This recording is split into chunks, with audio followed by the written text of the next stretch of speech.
Hello and welcome to PERT chart creation and comparison with the Gantt charts, specifically for the Oliver's app development project. The PERT chart does a great job of creating an easy to visualize timeline of the project, and it accomplishes this primarily by visualizing the tasks as nodes and linking those tasks that are dependent upon one another using arrows. It does take time to create the PERT chart, and you're probably going to want to work breakdown structure along with a project charter. Um, and you'll need to know, a good outline of each individual task if you don't at least have a WBS, along with the amount of time it would take to do the task. Though I suppose you could also make a PERT chart that includes resources as well. It appears it's mainly for managing the timeline, not the resources. Uh, It is more visually appealing than a Gantt chart. Um, and having a Gantt chart helped me to create a PERT chart and made it a lot less challenging. Creating the PERT chart, I ran into the issue of how to visualize nodes and how to visualize tasks. The examples of PERT charts that I found online varied enough to make it clear that there is no one-size-fits-all solution for PERT charts. They vary greatly based on the project. However, after going over articles and examples on PERT charts, I settled on using, using Miro to create mine. Some of my tasks were reoccurring throughout the project. For example, the need to perform quality assurance during various phases. Excuse me. The PERT chart does a nice job of documenting how milestones 4 and 5 connect to milestone 7. I'm calling it milestone, but it might be easier to think of it just in terms of number 4 and number 5 connecting with 7. Uh, milestone 7 is an ongoing element of the project, uh, representing the steps this way as opposed to adding additional spaces for tasks in step 4 and 5. Reduces the clutter and makes it easier to understand how the phases tie into one another. This project does feel more linear and perhaps less complex than what would typically be required for the typical PERT chart. But as a project manager, this chart would be very valuable, especially once the project begins and everyone has their hands full. Project manager might even find use in printing out the PERT chart or updating it as tasks are accomplished. The chart also does a good job of notifying individuals involved in the project how their work relates to their coworkers, especially with regard to dependencies. Um, and I honestly am not sure if I prefer the Gantt or the PERT chart at this point. The PERT chart seems easier to digest. I don't know. It feels like the Gantt has a little bit more, but I like that this is expressed.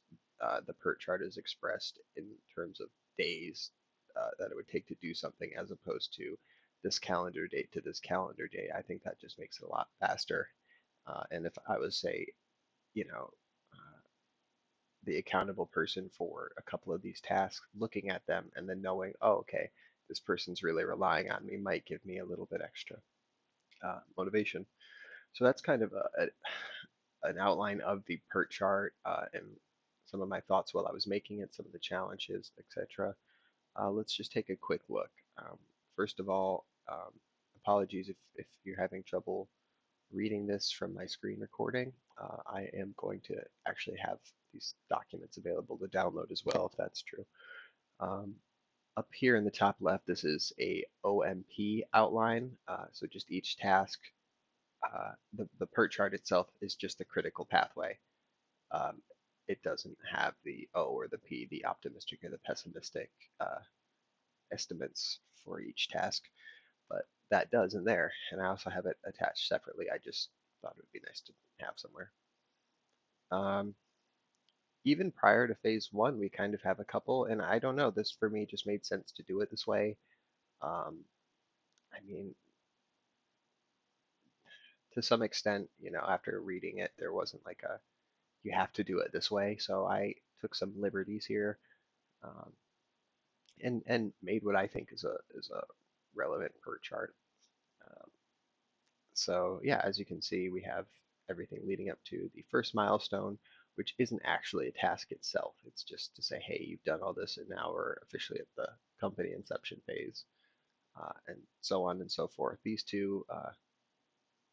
Uh, the first two tasks are dependent on one another. You're going to need to develop a concept for the app before you define what the niche is. You have to know what the concept is. But once you have defined the niche and you have a concept, you can create a mission statement and a company value statement kind of in parallel. Um, Same with creating a list of resources and a business plan, though perhaps less so. They have to kind of work in tandem. Um, some are just kind of straightforward. Others, have. Here's where it's interesting: is that the MVP, minimum viable product, uh, between 3 and 4, you have here. You have to arrange to have it tested and QA'd, made updates and all that, and that's not connected to stage 7, the maintenance and testing phases.